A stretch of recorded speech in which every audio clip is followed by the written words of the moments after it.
Então, vamos começar a primeira reflexão de hoje, né? Isaías 49:16, Deus fala assim: eis que nas palmas da minha mão te gravei.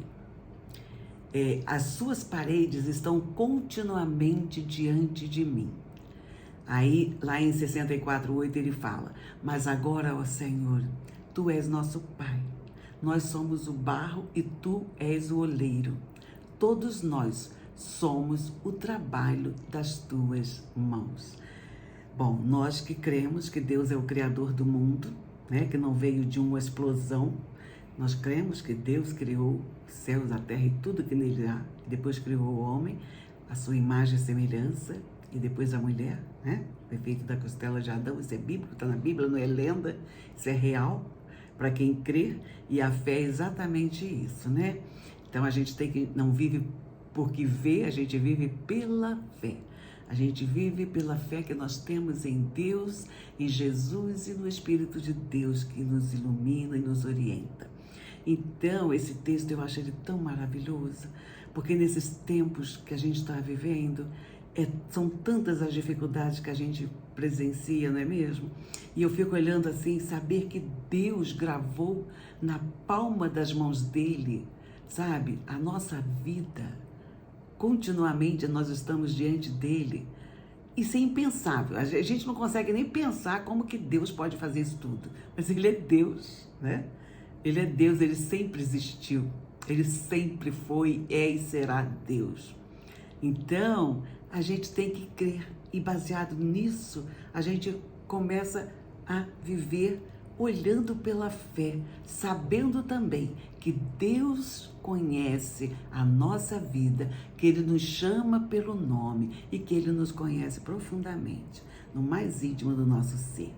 E Ele é o nosso Deus, o nosso Pai, o nosso Salvador Jesus, e Ele está sempre pronto para que, quando a gente não está fazendo algo que a gente percebe, como eu já falei em tantos outros vídeos, né? Que não está de acordo com a vontade dele, sempre é tempo. Sempre é tempo dele chegar, o oleiro chega e fala aqui: vem filha, vou te mudar, fazer uma modelagem aqui, ali, vou mexer aqui, vai doer um pouco. Tá doendo? Tá, Senhor. Mas continua, filha, isso vai ser crescimento. E aí ele vai fazendo aquele vaso, e o vaso vai tendo uma modelagem tão linda, e depois a gente percebe que toda aquela modelagem foi necessária para que nós tivéssemos mais perspectiva de vida, mais aprendizado no nosso cotidiano. Então, queridas e queridos, né? Eu queria só falar que nessa perspectiva a gente tem que realmente começar a raciocinar sobre a seguinte questão. Ora, se a vida é um aprendizado e nós estamos aprendendo continuamente, então, por que às vezes a gente tem tanta dificuldade para entender algumas coisas que nos acontecem? Primeira coisa, eu gostaria até de refletir sobre isso hoje. Nós não somos dono das coisas que Deus colocou nas nossas mãos. Que isso, Vera? Tá falando sério? Sério. Os filhos, Deus nos confiou. Como eu falei anteriormente, os filhos são herança dele, né? Aí, hoje eu estava conversando com uma moça, quando eu fui fazer a unha, aí ela falou assim, tudo bem, Vera, eu tudo, e você, coisa e tal, aí ela falou assim, não, eu não quero ter filhos. Eu falei, mas você não é cristã? Ela sou. Eu falei, por que você não quer? Tem medo? Ela falou assim, não, eu não quero, eu amo crianças, mas não quero ter filhos, é uma decisão minha, não quero ter filhos. Eu falei, ótimo, você tomou a decisão. Aí eu falei, só que eu perguntei assim para ela, como cristã, você não gostaria de ter uma herança do Senhor para cuidar aqui na terra? Ela, ai, Vera, eu acho até bonito, mas eu não quero. Eu falei, então tá, paramos na conversa, porque quando a pessoa não quer, acabou, né? Então, essa questão de foro íntimo, a gente não tem nem que se envolver. Se pedir sugestões, a gente fala, ensina, estou até disposta a conversar, mas não interferir. É coisa de foro íntimo, ponto, não é verdade? Mas nós não temos, aquilo que Deus coloca nas nossas mãos não é nosso, não.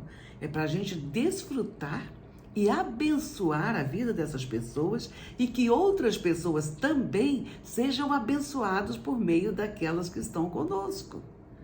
Porque senão o mundo seria um total egocentrismo, né? É só eu. Não, não é eu. Nós. Nós. Em vez de conjugar o verbo eu, conjuga o verbo, vamos conjugar com a primeira pessoa do plural, plural majestático, né? Eu, nós. É tão bom falar nós, né? Nosso filho, nossa família. Pois é, não é meu. Deus nos confiou. Então nós temos que lembrar que nós temos que cuidar daquilo que o Pai nos confiou. E Ele está sempre atento àquilo que Ele colocou em nossas mãos. Será que a gente tem realmente cuidado daquilo que Deus confiou a nós? Será que nós temos olhado para eles, para tudo? Porque veja, eu tenho marido, tenho filhos, tenho netos. Isso tudo foi confiado a mim e ao meu marido, mas todos eles têm as suas vidas, né? Logo, é nosso, é de Deus primeiro, depois nosso.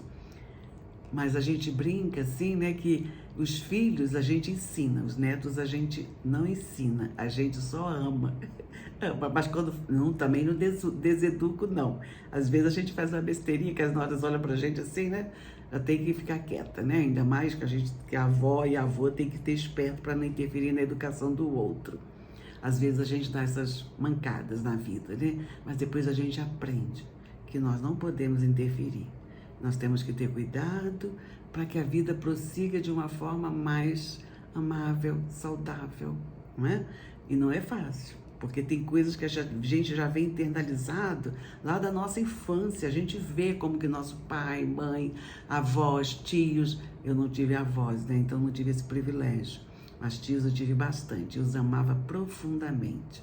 Então, a gente vem com essa visão, mas a visão também, ela pode ser mudada, né?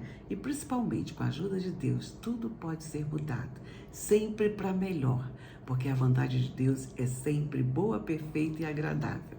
Então nós temos que entender que Deus coloca em suas mãos para nós cuidarmos. Uma planta, se a gente não cuidar, não afofar a terra, né? Ela morre. Então, a mesma coisa são as pessoas ao nosso redor. E tudo que nós temos é de Deus. Então vamos cuidar com bastante carinho e amor. E principalmente da sua vida. Que Deus esteja nos guardando, abençoando, cuidando de cada um de nós, nos protegendo e lembrando que nós somos só um vaso nas mãos do oleiro que é Deus. Que estejamos disponíveis para que Ele possa fazer desse vaso o melhor, para a glória dEle. Um abraço, Deus abençoe.